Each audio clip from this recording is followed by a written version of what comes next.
Good morning again. Todd Clausen speaking, technical agronomist with DeKalb and Asgrow. I've already uploaded some video this morning for Monday morning alerts, and we were discussing soybeans, but I want to talk about corn briefly because there's some issues going on, and I've had more than a dozen calls this morning already regarding this. Look at this, corn's laying over a little bit, having a little bit of trouble, got a little bit of cutworm damage there, but I'm going, why is this thing laying over? And I'm going to try and dig it up, and it's hard as a rock.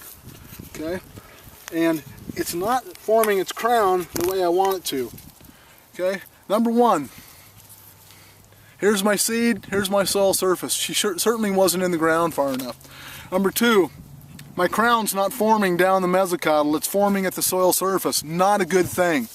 My crown needs to form below the ground, because otherwise my nodal root systems are going to do just what you see here. They're going to get hard, they're going to get callous, because they're exposed to red light, they're exposed to higher temperatures, and they're exposed to the wind, and that's going to dry these off. You can already see that this plant is bending over simply because it has what we call rootless corn syndrome.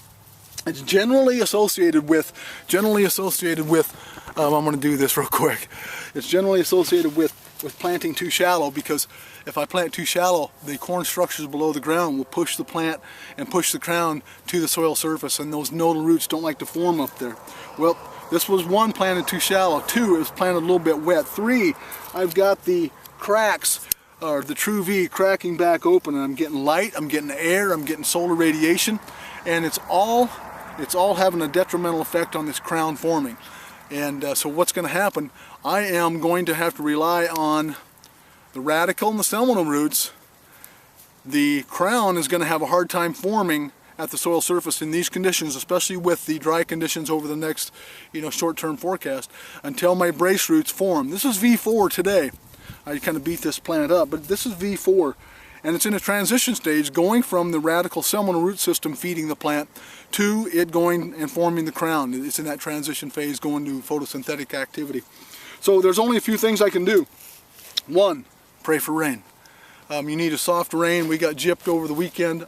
We had a good opportunity to get moisture, and we got a tenth or a couple tenths across the western half of Iowa.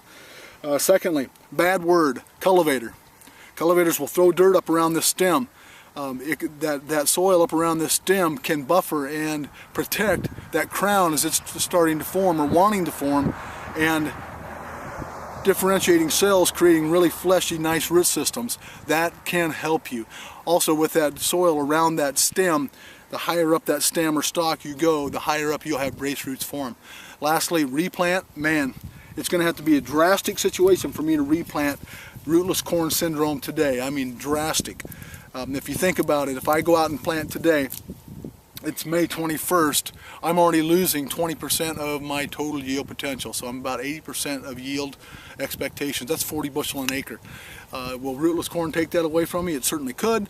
But if you got to that situation, a drastic situation, give us a call and let us help you. So, got some rootless corn syndrome going on out here today. It's May 21st, 2012. Take a look at your corn. It's going to be corn. It's V3, V4, going to V5, because it's in that transition stage, trying to form the crown, trying to set nodal roots to feed itself. So, Todd Clausen, technical agronomist with DeKalb and Asgrow, coming to you from Carroll County. It's May 21st, 2012. Thanks.